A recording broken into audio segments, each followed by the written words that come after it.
Sveiki sugrįžę, mėlyjeji. Visų pirma, noriu Jūs labai pasveikinti su artėjančiom kalėdom ir šį video paskirti būtent joms.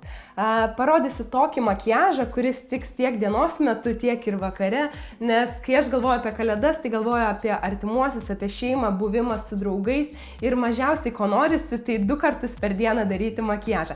Taigi apie viską nuo pradžių, o šis makiažas bus įkvėptas truputėlį 2000-ųjų stiliaus, todėl kad galvojant apie kalėdas, man visų pirma galvoje iškyla blizgučiai ir visokie spindintys papuošimai, taigi ir šis makiažas turės tikrai daug spindesio.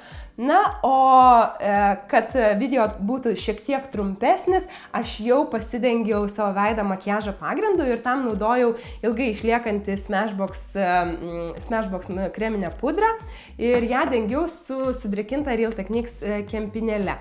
Na, o dabar dar nepudruosiu biure pudra veido, bet prieš tai šiek tiek pagyvinsiu savo skruostikaulius ir visą veidą kreminiu highlighteriu. Tai tiesiog pirštais šiek tiek ir ant aukščiausių skruosto vietų patapšnoju, kad skruostas būtų iškilesnis, šiek tiek per antakį. Žodžiu, visos tos vietos, kur jau ir esu ne kartą minėjus.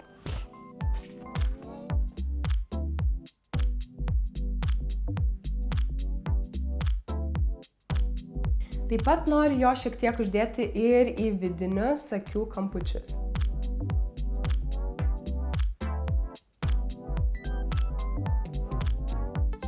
Na ir po highlighterio taip pat dar nededu birios pudros, bet keliauju prie akių makiažo, nes joms naudosiu spindinčių dalelių turinčius produktus, todėl jeigu kažkas nukris, bus lengviau nuvalyti ir sutvarkyti, negu jau užpudravus. Na ir pradėkime nuo to, kad visą akį padengsiu balta kreminė baze, tik tai labai nepadauginkit jos ir gerai išsklaidykit. Mums nereikia išbalinti akies, tiesiog truputėlį pašviesinti ir sukurti gerą pagrindą, kad makiažas puikiai laikytųsi. Tai tiesiog pirštu ant viso judančio voko išsklaido. Ir užtvirtinti šešėlių bazę naudosiu štai tokį šviesų smėlio spalvos šešėlį. Tiesiog labai lengvai, neuždėkit daug, taip papudruokit, kad viskas užsifiksuotų. O toliau noriu paryškinti akies linkį ir jam naudosiu štai tokios Hox spalvos MAC šešėlį ir pūkuotą šepetėlį. Taigi šiek tiek produkto po antakio kauliuku. Per visą linkį.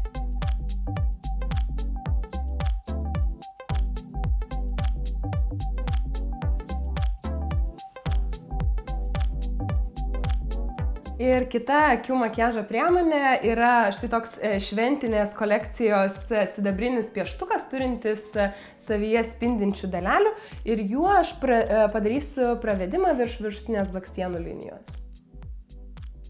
Tikrai primena 2000-uosius, ar ne? Visas tame dažėme sidabriniais pieštukais.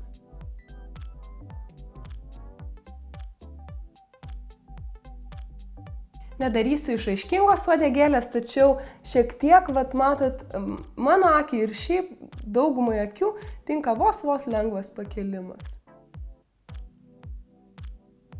Na, ir keliaujam prie kitos akies. Na ir paskutinis akcentas prieš dažant akis blakstienų tušu yra štai toks spindintis, labai daug blizgučių turintis pilkas šešėlis ir jį naudosiu paprasčiausiai pirštais. Tiesiog truputėlį patapšnokit, patrinkit ir per visą judantį voką uždėkit blizgučių. Nebijokit ir per patį linerį, žodžiu, visur. Ir su mažesniu šepeteliu taip pat truputėlį to blizgučio uždėkite ir po apatinę blakstienų liniją, taip sukuriant tokį blizgančią aureolę aplink akis. Na, tokios akys atrodys kaip pašerkšnėjusios.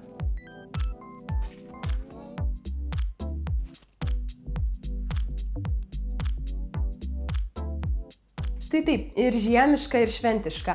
Na, o dabar, kad žvilgsnis atsigautų ir akis įgautų sodrumo, žinoma, užbaigsiu jas juodų blakstienų tušu.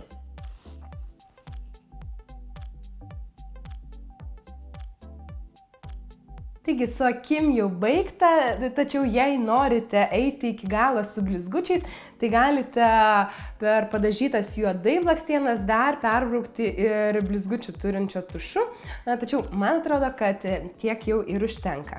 Na ir atkreipkite dėmesį į savo paakius, ar nepribirėjo jums blizgučių, dėl to ir sakiau, kad nepudruokime iš karto. Tai galite išvalyti, viską sutvarkyti ir tuomet dengti pudrą. Kadangi man blizgučių nepribirėjo, tai aš iš karto keliauju prie birios pudros ir pasidengiu tas vietas, kur man jos reikia, tai T-zona, skruostikaulinė liesena ir smakras, žinoma.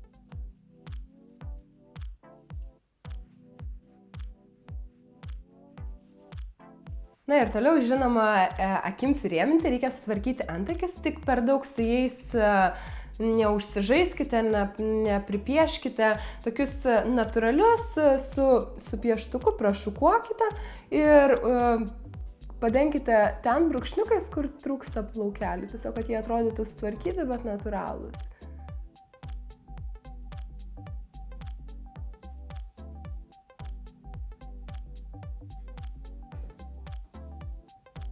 Na, o dabar grįžkime prie veido ir suteikim jam gyvybės ir tam aš naudosiu štai tokį iš 2 spalvų susidedantį skaistalą ir pamaišysiu juos abi, kad gautųsi natūralus, toks nei per tamsus, nei per šviesus paryškinimas. Tai grinai ant pačių skruostukų obuoliukų.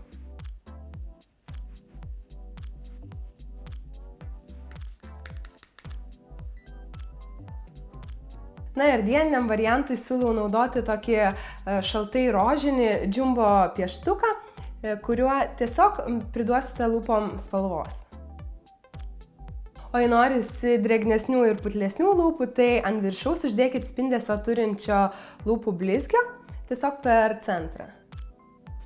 Taigi štai toks greitas, tačiau efektingas kalėdinis makiažas jau baigtas ir jei mėgstate švelnias lūpas, tai vakarui tiesiog įsimeskit blizgėsi, kad jas atgaivintumėt, o jei norit vakare truputėlį išskirtinesnio įvaizdžio, siūlau naudoti tamsiai šaltą bordo lūpdažį ir taip pat parodysiu, kaip atrodytų viskas su juo. Štai toks gali būti ryškesnis pokytis vakarui. Na, o prieš baigdama norėčiau palinkėti labai gražių, šiltų ir džiaugsmingų kalėdų jums.